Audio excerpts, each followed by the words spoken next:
jeune étudiant, je pensais à toi et j'ai eu une pensée qui m'est montée en esprit.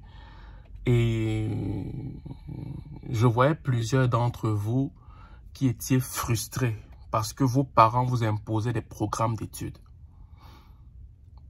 Plusieurs d'entre vous, je vous voyais, vous veniez au Canada. Et plusieurs d'entre vous, quand vous veniez au Canada, vous ne fréquentiez pas au Canada sur les programmes qui vous tenaient à cœur. Vous fréquentiez majoritairement au Canada sur les programmes dont vos parents vous avaient imposé. Ok?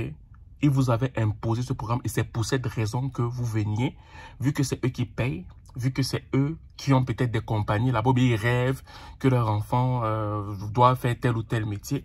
Ils vous imposaient des programmes d'études au Canada. Et j'ai vu beaucoup de gens qui étaient tristes. J'ai vu beaucoup de gens qui étaient malheureux. Et vraiment, je prie dans le nom de Jésus que vraiment la pensée des parents puisse changer en votre faveur et qu'ils puissent comprendre qu'ils doivent vous accompagner dans vos rêves, qu'ils doivent vous accompagner dans ce qui fait battre votre cœur, ok? Et que genre, par conséquent, ils puissent vous accompagner dans ce que vous voulez faire ici au Canada, quitte à ce que vous rentriez en Afrique et vous apportez cette expertise là-bas. Voilà. Et s'il y a certains parents qui veulent quand même s'entêter, le conseil que je peux te donner, c'est ne pas les confronter. Ok? Il faut être sage. Du genre, tu fais ta formation normalement, tu trouves un travail ici, tu deviens par la suite, par la grâce de Dieu, résident permanent.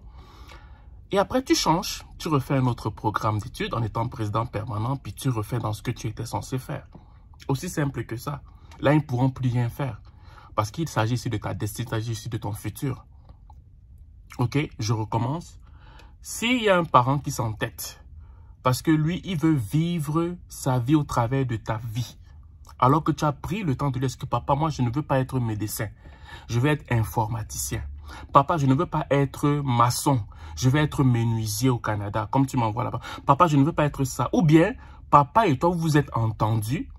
Ou maman et toi, vous vous êtes entendus quand ils vous envoient au Canada pour que tu sois peut-être infirmier au Canada. Mais arrivé au Canada, tu te rends compte qu'en fait, il y a des nouveaux métiers qui t'attirent. Tu ne sais pas, mais il y a des nouveaux métiers qui t'attirent. Mais tu dis, papa, finalement, je comprends qu'on avait décidé que je devienne peut-être infirmier ou tel, mais à arriver sur le territoire canadien, j'ai vu de nouvelles opportunités qui peuvent nous aider quand je vais revenir en Afrique ou dans les Caraïbes. Mais ton père te dit non, c'est pas ce qu'on avait dit. Ta mère te dit non, je ne suis pas d'accord. Tu vas t'en tenir à ce qu'on avait dit. Mais si le parent insiste, il n'y a pas de problème. Tu vas faire ce que vous vous êtes dit. Par la grâce de Dieu, tu deviens résident permanent en demandant, en faisant tout ce qui a lieu d'être fait. Et en étant résident permanent, tu changes complètement pour faire autre chose. C'est tout. Ton parent va se fâcher, mais il va s'en tenir à ça, en fait. Donc, à vous, parents qui m'écoutez, arrêtez de bloquer vos enfants. Essayez un peu d'écouter. C'est pas parce que vous avez la bourse que vous allez imposer des choses à vos enfants. Parfois, faites confiance à l'éducation que vous avez donnée à vos enfants. Ok? Si vous trouvez que vos enfants ont une tête en l'air, je peux encore comprendre. Et même à ça, des fois, il y a des choses que quand les enfants viennent ici, ils voient et disent « Ah, mais je me vois en ça. Je me vois en ce que je suis en train de percevoir là. Et c'est ça que je veux faire. » Écoutez-les un peu. Quitte à ce que vous prenez votre billet d'avion, vous venez poser des questions pour savoir c'est quoi cette nouvelle formation.